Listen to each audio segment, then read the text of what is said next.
পাশা তালুকদারকে ফাঁসানোর পথ চিরদিনের জন্য বন্ধ হয়ে গেছে। কোথায় সেই ক্যাসেট, কোথায় সেই নেগেটিভের ছবি, আমাকে দেখা। নিয়ে আয় ভাইজান।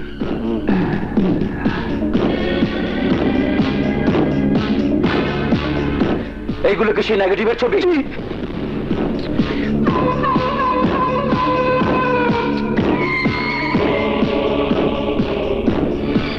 হাসো, ক্যাসেট বাজা।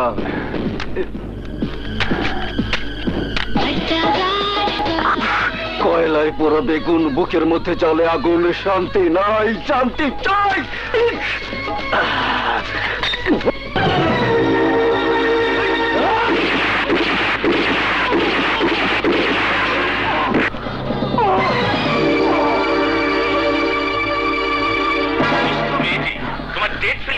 মারা যাওয়ার পর ডাক্তার আর নার্সরা স্ট্রাইক করেছে। না, এই স্ট্রাইক আমার কোম্পানির ওষুধকে নিয়ে নয়, নার্সের গায়ে হাত তোলাকে কেন্দ্র করে হয়েছে। কিন্তু ওই সাংবাদিক যেভাবে পিছিয়ে লেগেছে, ঠিকই রেস্ট ধরে ঘটনা কিছু একটা ঘটাবে। তাই বলছি, এসব খবর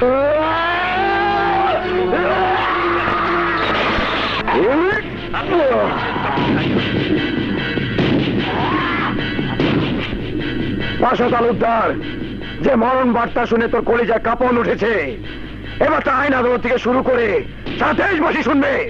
এই ছবি তোর মানুষ রূপে অমানুষের মুখোশটা খুলে দেবে।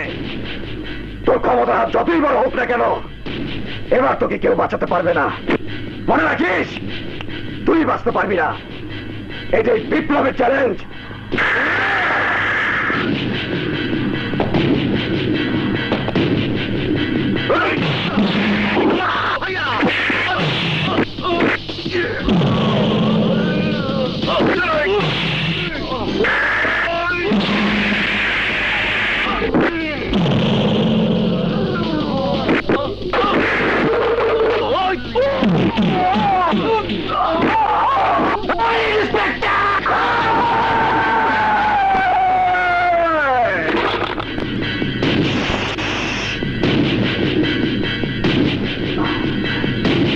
এই নে কপি ক্যাসেট।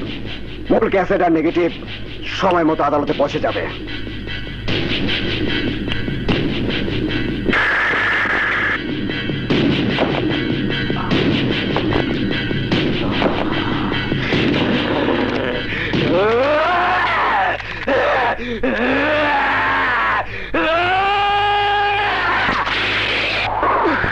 পাশা তালুকদার, যে মরণ বার্তা শুনে তোর কলিজায় কাঁপন উঠেছে, এবার তা আইন আদালত থেকে শুরু করে 27 মাসি শুনবে। এই ছবি তোর মানুষ রূপে অমানুষের মুখোশটা খুলে দেবে। তোর ক্ষমতা হাত যতই বড় হোক না কেন, এবার তোকে কেউ বাঁচাতে পারবে না। মনে রাখিস, তুই বাঁচতে পারবি না। মিস্টার বিপ্লব, বলেন স্যার।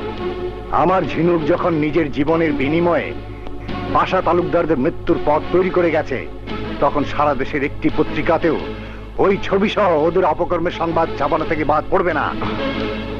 চলো আমরা পুলিশ কমিশনারের কাছে যাই।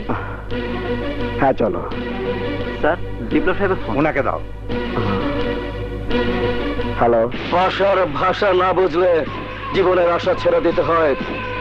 ইন্সপেক্টর, তুই জানিস না আমি কত ভয়ঙ্কর। আমি দুটো চেক সই করে মজা পাই, এক টাকার চেক আর একটা মরণ চেক। টাকার চেক তুই ডিজাইনার করবি, তাই তোর নামে মরণ চেক সই করলাম। এই কুত্তার বাচ্চা, কি ভাবছিস আমাকে এখন হাতের কাছে পেলে করিতে ছিঁড়ে খাবি? সেই সাহস তোর নেই। পেছনে তাকিয়ে দেখ।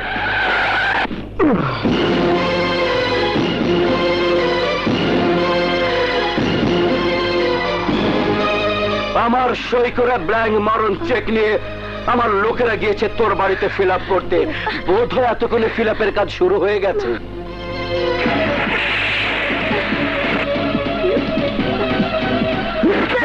কোথায়?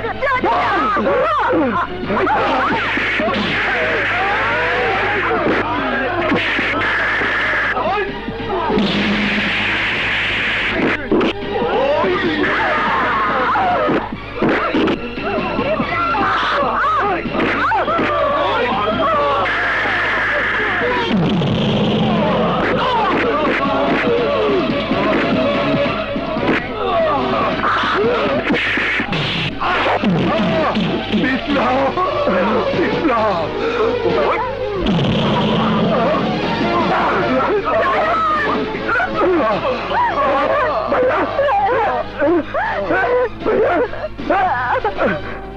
ভাবি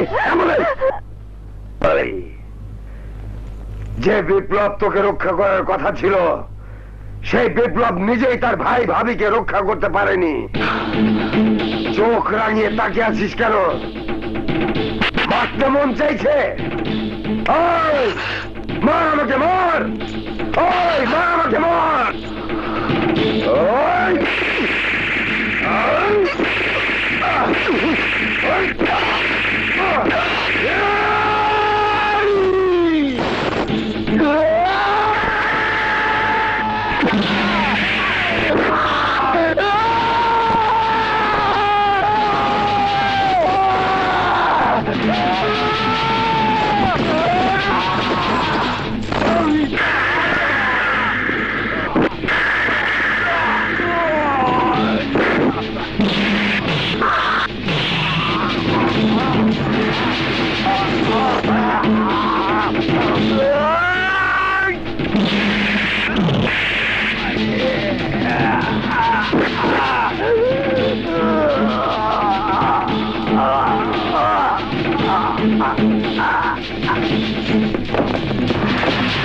তালুকদার মেডিসিন কোম্পানির রিওপেনিং অনুষ্ঠানে উপস্থিত সবাইকে আমার আন্তরিক অভিনন্দন জানাচ্ছি।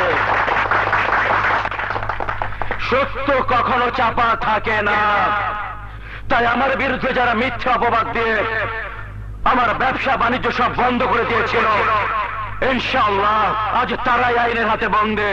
আর এই ব্যাপারে আমাকে পূর্ণ সহযোগিতা করেছেন আমার বড় ভাই সমতুল্য জনাব গোলাম রব্বানী।